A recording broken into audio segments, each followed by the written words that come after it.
All right, guys, welcome to your first video of the year. And like we talked about in class, the point of doing these lessons this way, the point of doing them over video is helping you get in the habit of gaining some information and learning this way a little bit. Because whether you're home because someone is sick in your home and you have to be isolated and quarantined with them, or you're sick, or they have to close the school for a month and let things settle down. Whatever the reason is, if you're missing school, you can still keep up with the class. Because this is a college class, we kind of have to follow their schedule. I don't get to choose when we do what we do and what the due dates are. That's set by the college. So we don't really have a lot of opportunity to fall behind. So on that note, we're going to start this year off with Math 1030 talking about, well, not a lot of math, actually. The first two sections that we're going to go over this week, there's really no math involved at all. We're going to be talking a little bit about logic. So this comes right from the textbook, and I don't expect you to read the whole thing, but there's a few parts that stand out that I do want to mention. It's talking about living in a media age. Just a term that they've come up with because you are almost constantly in contact with media of some sort. And that can be on your phone, that can be on a tablet, on the internet, on a computer, on TV, watching movies, billboards, books, because so many of you read those. But really, the media is always in your face. In fact, it's in your pocket. You carry it everywhere you go. And most people rely on these media sources for information. So I've kind of highlighted the important parts here. And what that means is that people are forming their opinions and beliefs based on these media sources. And the problem with that is a lot of that information is not accurate, or they're twisting it to fit their needs. It's biased because they have an agenda that they're trying to meet, and it's not really there to inform you. It's there to try and convince you that something is true. And some companies go about doing this. Some people go about doing this well. They do a really good job arguing their case, and others don't do such a good job at it. And that's kind of what we're talking about today, because if you look at any comment thread from a video or a post on any of these media websites, you'll see something like the argument over here. Ethan is saying that the death penalty is immoral, and Jessica's arguing that it's not. Yes, it is. Judges who give the death penalty should be impeached. You don't even know how the death penalty is decided. I know a lot more than you know. I can't talk to you. You're an idiot. And this made me chuckle because it reminded me of my 5- and 6-year-old at home arguing with each other. And not just that, but it really is what a lot of the comment threads look like. And the problem with arguing this way is you don't learn anything about what Ethan and Jessica actually believe or why. And more so, neither one of them is going to be convinced that the other person is actually correct. All they're doing is insulting each other. So there's this concept of a logical argument, which is using a set of facts or assumptions called premises to support a conclusion. And I've got a definition down here. You might want to write some of these down. If it's in a purple box, it would be a good thing to put in your notes. But instead of just throwing insults, instead of just going back and forth that way, you're trying to use logic to show whoever you're arguing with or trying to convince that your idea is better, or this product is better, or you are better. So the conclusion, all of these arguments have a conclusion, which is the summary at the end, and the premise, which are all the different things that lead up to that. Now, the problem with social media, and I guess media in general, I don't want to just put that all on social media, is that a lot of times those arguments are what we call a fallacy. It's a deceptive argument where the conclusion is not supported by the premise. Okay, and so really it's just a bad argument, or it's an argument that tries to decept you into believing something that's not actually true. And we're going to talk about 10 different types of fallacies today because they're impossible to avoid. I mean, they're everywhere that you look, and especially as we start pointing these out and looking at them, I'm going to have you go out and start trying to find some, and you'll be surprised how quickly you pick up on them. So they're impossible to avoid. They sound persuasive. And that's really because of the amount of money. $300 billion spent on advertising and persuading in the US last year. That's like $1,000 per person. And that's a lot of money that they're spending trying to figure out how best to convince you to do something. Okay. And it's not always honest. It's not always fair. It's not always right. And that's kind of the focus today. So the first fallacy, the first argument that you have to be careful of is something called an appeal to popularity. That's our first example. And I'm not as worried about you memorizing that term, appeal to popularity. I'm more concerned that you start to recognize some of these arguments and the patterns that they follow. Okay, so we're going to use the terms, but I'm not worried about you memorizing all of those. So an appeal to popularity, here's an example of an argument that follows that idea. The keto diet is healthy. All of my friends are trying it and losing lots of weight. And this argument's actually interesting because this is the conclusion. It comes up in the beginning, and this is actually their argument. This is the premise, that all of your friends are trying it and losing weight, therefore it must be healthy. So appeal to popularity is, there's a little diagram here to help you out. It's because a lot of people believe it's true, therefore it is true. And this P right here just represents an event or a premise. So many people believe that the keto diet is healthy, therefore it is healthy. And in fact, if you do some research, you find out that it's definitely not, it has some benefits, but I wouldn't call it healthy. You're starving your body to break it down, right? So this one you'll see a lot. All your friends are wearing AirPods, so that must mean that they're the best headphones. You see a lot of Ford small trucks. That must mean that Ford small trucks are the best trucks. Well, not necessarily. It might just be that they're cheaper, they're easier to get, they're affordable. There's a lot of reasons why a lot of people are doing it, and it may not be because it's the best. So if anyone's trying to use that as an argument, that's just something to be careful of. All right. So example number 2 is called a false clause. And a false clause goes, A came before B, therefore A must have caused B. And this one is great because it is so easy to find examples of this one all over the internet. But here's a couple just to refer to if you need to. I didn't wash my underwear, and then I got an A on my math test. So not washing my underwear makes me better at math. Just because those two things happened in that order, and gross, by the way, doesn't mean that one caused the other one. But in the media, in politics, that's something that they use a lot. Like this second example.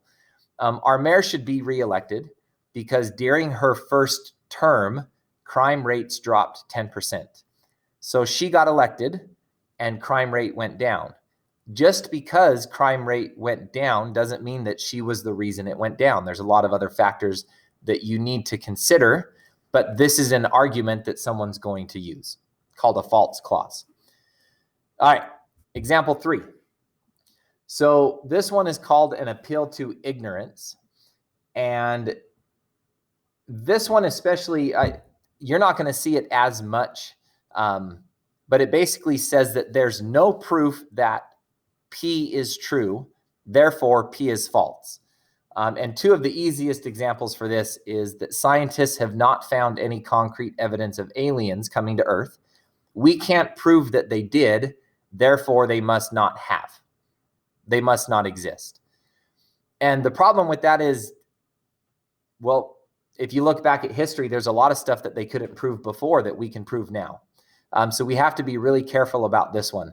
And my favorite part about this appeal to ignorance is that you can easily flip the argument around. So you can't prove that God exists, therefore he does not exist. That's what this argument would say. Well, I can flip that around and say, well, you can't prove that God does not exist, therefore he must exist. So it works both ways. It's easy to turn around and use it against someone that used it on you because you just changed the wording.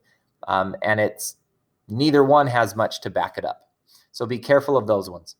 Example 4, a hasty generalization. And I would say that this is a huge one right now. And it's a really easy one for young people to fall into. Well, it's really easy for anybody to fall into. So a hasty generalization is when you're saying that A and B are linked a couple of times, therefore they're always linked. If A caused B a few times, A always causes B.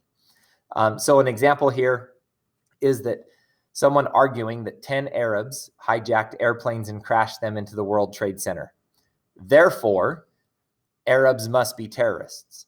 So you're taking a small group of people or a small number of cases and you're applying it to all Arabs. And that's not fair. That's not a good argument because we all know that the small numbers don't represent the whole. Sometimes they do, but not all the time. And this would require some more information to actually back up that argument.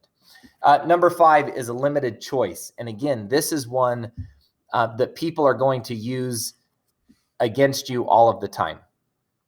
A limited choice, well, let's look at the examples. You don't support the president, so you are not a patriotic American. The problem with limited choice is it's saying that because you don't support the president, you're not patriotic. Well, some people might not support the president, but are still patriotic. Others might support the president and be patriotic. And there's other people that might support the president, but they're not patriotic at all. So the limited choice tries to funnel you into, there's only 2 options. And this is one that I used because my daughter actually, we were talking about violent protesting, and she was trying to show me some sources to prove that for her that violent protesting was okay. And this is one thing that she showed me. Right at the top, it said racist argument number 1. That was the headline. And then it said, I approve of protesting, but I don't approve of all this violence. And it was really hard to get her to see that this is a limited choice. It's saying that if you don't approve of violent protesting, then you are racist. There's only 2 options. You can either be racist and approve, racist and not approve, or you can not be racist and approve of violent protesting.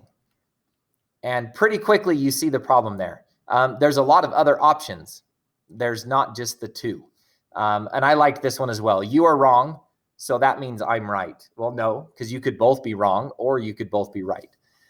So that's a limited choice. Example 6 is an appeal to emotion. Basically, they try to make you feel really good in their presentation so that you believe that it's true, or they try to make you feel bad and make you feel a negative emotion. So for example, Joe Biden's, we're in a battle for the soul of our nation. He's trying to appeal to your emotion about the soul of our country, and that's why you should vote for him. That's a pretty shallow argument if that's all you're standing on, right? There's this poster back from World War II. It's got a little girl and the swastika in the background. She looks really sad and like she's been hurt. And it tells you to buy war bonds to deliver her from evil. Again, they're trying to make you feel bad for this little girl so that you'll buy war bonds, which maybe you should feel bad for the girl. Maybe you should buy war bonds, but that argument, they're just trying to make you feel an emotion so that you'll make that decision. And then the polar bear, the picture of the polar bear that doesn't have any ice to play on. Therefore, you must believe in global warming because this picture makes you so sad and hurt on your insides. Be careful of this one. Again, it's used a lot, especially in images, because it's really easy to do. All right. Example 7, personal attack. This is where rather than attacking the issue, you start attacking the person, which sometimes is okay because sometimes the person has a part to play in the issue. But this example, Gwen actually makes a really good argument.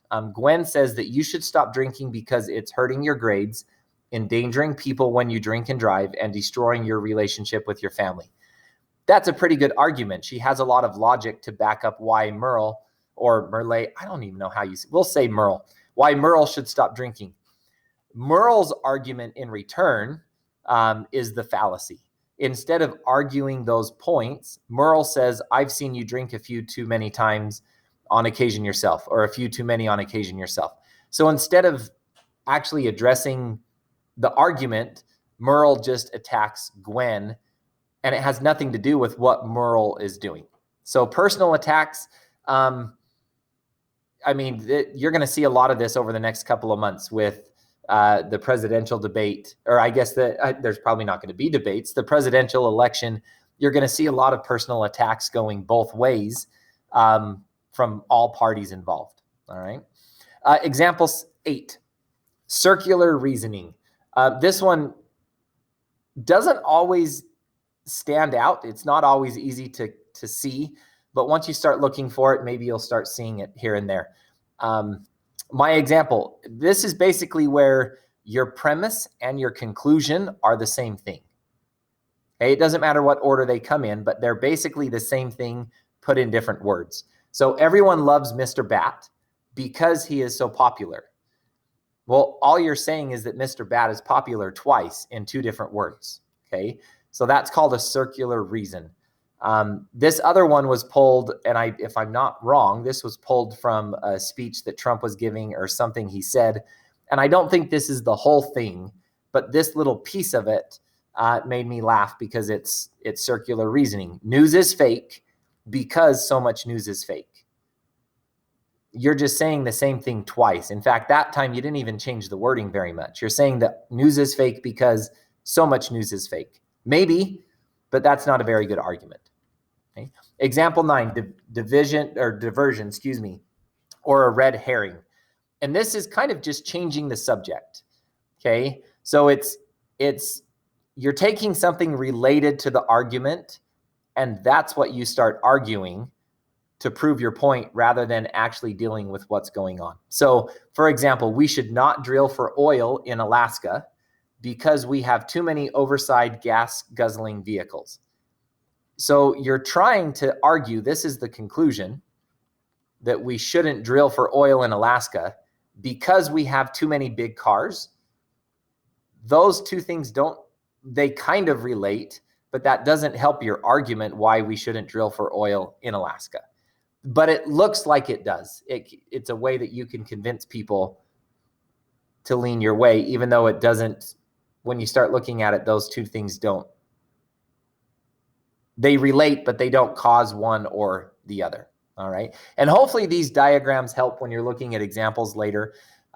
Sometimes these diagrams were a lot easier with the example than trying to gain this, trying to read this out of a definition. All right. So last one, example 10, straw man. This is where you have an argument concerning a twisted version of the real issue, and that kind of helps you fool people into believing the real issue. So suppose that the mayor of a large city proposes decriminalizing drug possession in order to reduce overcrowding in jails and save money on enforcement. So a mayor says, we've got too many people in jails and we are spending way too much money fighting drugs. So let's make drugs legal so that we don't have to spend all this money. And his challenger in the upcoming election says that the mayor doesn't think there's anything wrong with drug use, but I do. So the challenger is saying, because you feel this way, you don't believe drugs are wrong, which isn't what the mayor is saying at all. The mayor is saying, we need to save money. Here's a way to do it. But the new challenger, in the upcoming election, is twisting the original argument, trying to make the mayor look bad and convince you to go his way. All right. So this one, again, you'll see a lot in politics. You're going to see it a lot in the next couple of months, where they kind of twist the real issue into something else to try and convince you of one thing or the other. So what I want you to do, there are 5 steps to consider when you're looking at media and the information that it's providing. And I'm going to go through these kind of fast. We're going to talk about them more in class. But you can even pause the video and take some notes on each one, because I'm really just going to read you most of what it has here. The first thing that you need to consider is the source of information. Is it coming from the original person that said it? Is it coming from the original source? Or did someone pick it up and alter it in some way? Also, does that source have credibility on the issue? Are you listening to a banker talk about changes we need to make to education? Maybe they don't know that much about education to be saying that. Be especially careful to make sure that the source is what you think it is. A lot of times it looks like a real website or a real legitimate source, and it's not. And not only that, sometimes the legitimate source doesn't make it automatically something you can trust. And we'll get to that more in our in-class discussion. Number 2, check the date. Make sure that it's not out of date. Validate the accuracy. Number 3. A lot of times, quotes will be given to you that were pulled out of a bigger speech, or that are used out of context to make you believe something. So make sure that the information you're being presented is what it actually looks like it is. Okay. And a lot of times, if it looks suspicious, there's a good chance that it might be. Okay. Number 4, watch for hidden agendas. This is really hard in our media today, because you don't always know, why might they be saying what they're saying? Is there something else that they're trying to push or drive or get me to buy or convince me is right or wrong? Or is there someone they're trying to get me to vote for another reason? Are they trying to get me to vote for this person because of how it might benefit their business instead? And number 5, don't miss the big picture. Even if something you see passes all 4 of those, if it doesn't sit well with you, and I like this one the most. For example, does it conflict with other things that you think are true? It might pass all these tests, but it might still be something that you don't feel good about. That doesn't mean it's right or wrong. That just means it might be changing the way you feel about something. So look at how you can resolve that conflict. Consider why it is that you feel the way that you do.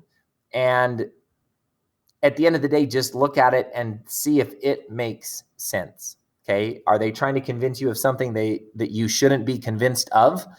Or does it add up the things that they're saying? All right.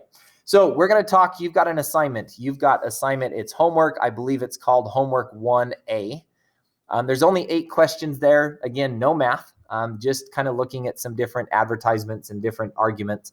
I want you to try and do that at home.